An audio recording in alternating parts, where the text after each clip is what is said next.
Hello students, today I am going to teach you the first cervical vertebra, which is also called as atlas. All of you know that first cervical vertebra is an atypical cervical vertebra. So coming to the identifying features of atlas, atlas is a ring shape. It has no body. You can see here there is no body. It has no spine.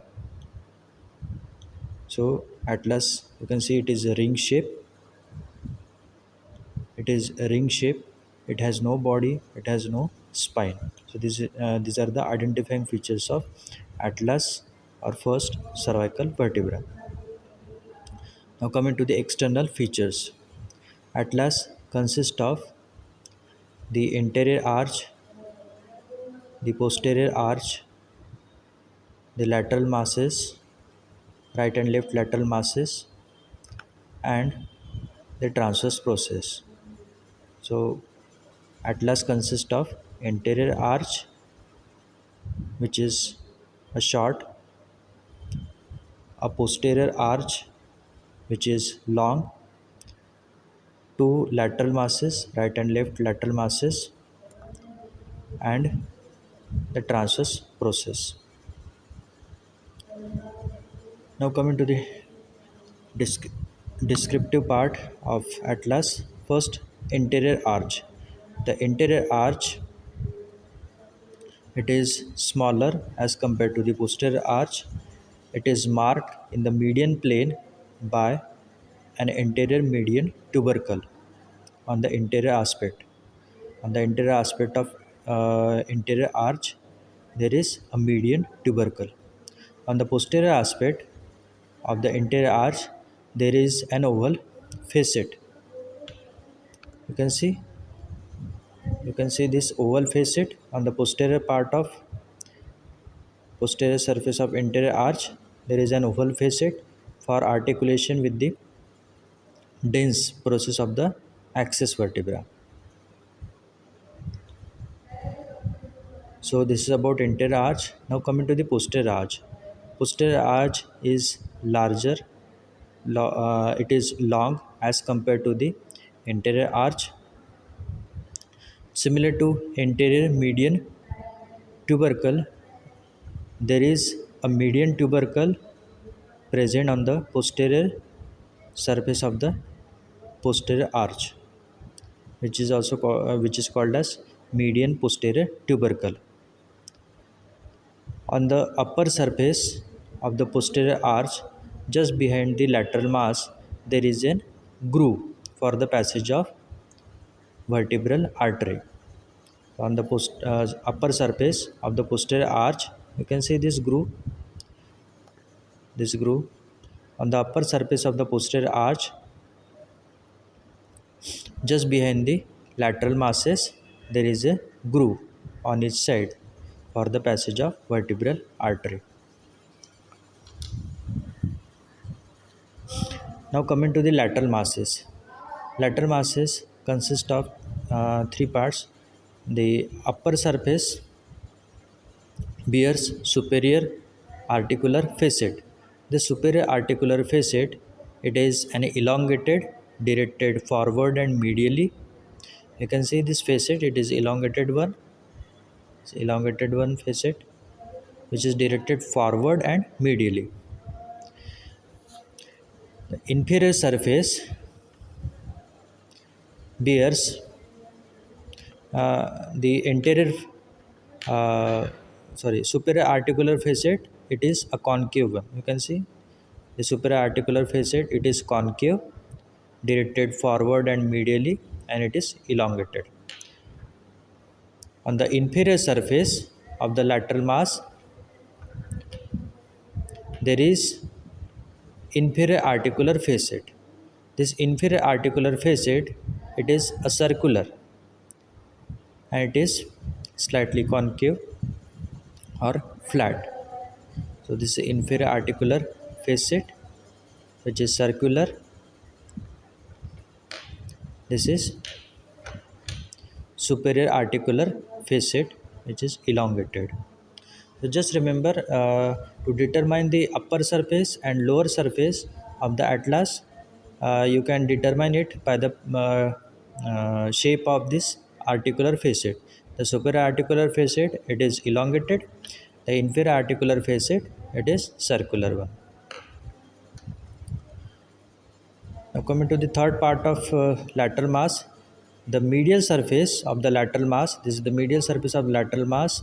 It bears a tubercle for the attachment of lateral ligament. So, transverse ligament. Okay. So, medial surface bears tubercle on its side. Okay. So, this is about lateral masses. Now, coming to the next part, that is the transverse process. The transverse process projects laterally from the lateral mass. These are the lateral masses. Okay. So the transverse process projects laterally from the lateral masses, and the transverse process, it is larger and it bears a foramen called as foramen transversarum. Okay, like other cervical vertebra, atlas also bears a foramen in the transverse process, that is foramen transversarum. Major part of this foramen, it is hidden under the surface of this superior articular facet. Okay, so this is about external features. Now coming to this anatomical position, the anterior arch, which is a short, it should kept anteriorly. Posterior arch, which is long, it should kept posteriorly. Okay, now this interior, with the help of anterior and posterior arch, we can determine the anterior and posterior aspect. Now superior and inferior surface is determined by the presence of the articular facet. Just now I told the superior articular facet, it is elongated. Okay, and inferior articular facet, which is circular. So with the help of articular facet, you can determine the upper and lower surface of the atlas vertebra. So this is the anatomical position of atlas. Now coming to the uh, attachments, coming to the attachments and important relations. To the anterior median tubercle, or you can say median anterior tubercle, there is attachment of anterior longitudinal ligament. Okay, to the upper border of anterior arch, to the upper border of anterior arch, there is attachment of anterior atlanto-occipital membrane. There is attachment of anterior atlanto-occipital membrane. To the lower border of anterior arch, to the lower border of anterior arch, there is attachment of lateral fibers of anterior longitudinal ligament. Okay, now coming to the posterior arch.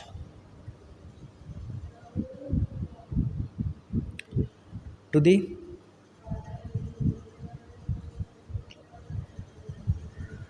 upper border of posterior arch, there is attachment of posterior atlanto-occipital membrane. There is attachment of posterior atlanto-occipital membrane.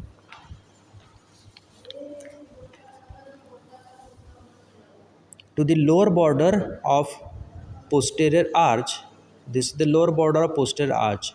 Okay, so to the lower border of posterior arch, there is attachment of upper part of ligamentum flava.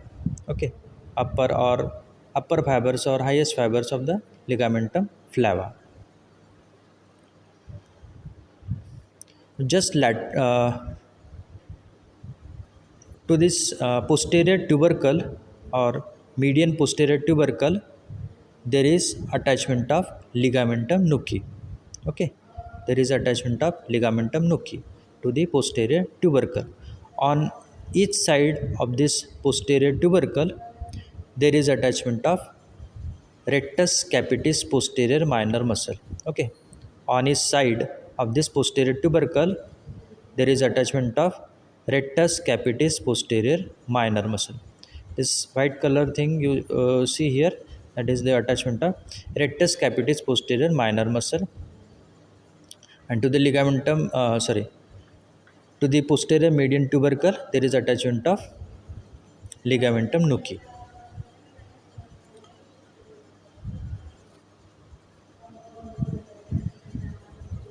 Now on the posterior arch, you can see this groove. This groove is for the passage of vertebral artery. Okay, so vertebral artery, first it emerges from the foramina transversarum. Okay, then it passes from here. Then it passes from here through this upper surface of posterior arch, and then pierces the posterior atlanto-occipital membrane and becomes intracranial.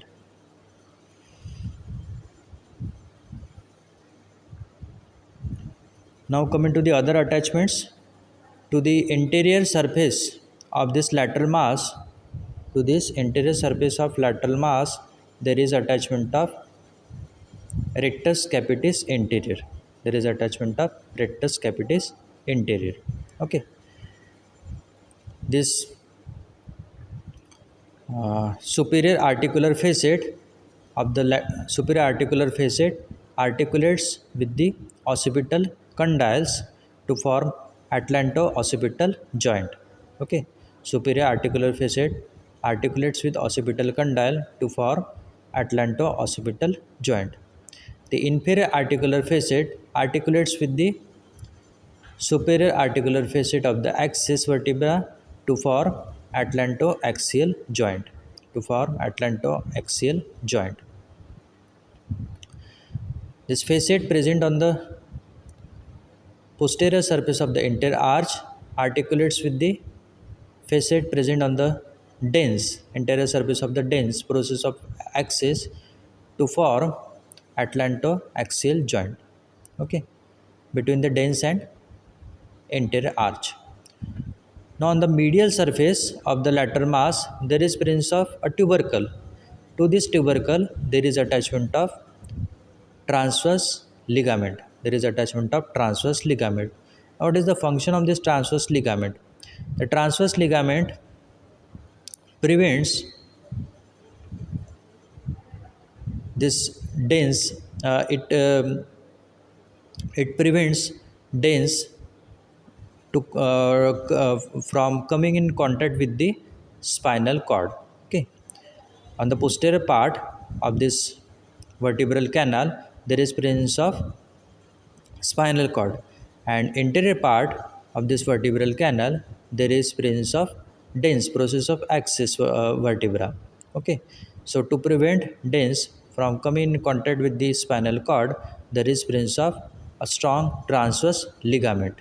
Okay, now coming to the other attachments, the tubercle, the transverse process of atlas vertebra gives attachment to the rectus capitis lateralis, the superior oblique muscle, the inferior oblique muscle, the levator scapulae, splenius cervicis, and scalenus medius muscle.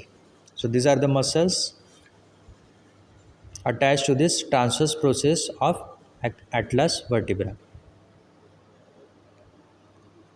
Now coming to the ossification.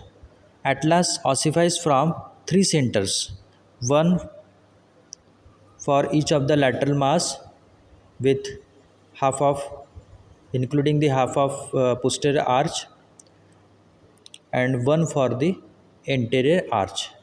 Okay, now the center of ossification for the lateral masses, they appear around 7th week of intrauterine life and fuses with each other posteriorly by around 3 years. Center of ossification for the anterior arch, it appears around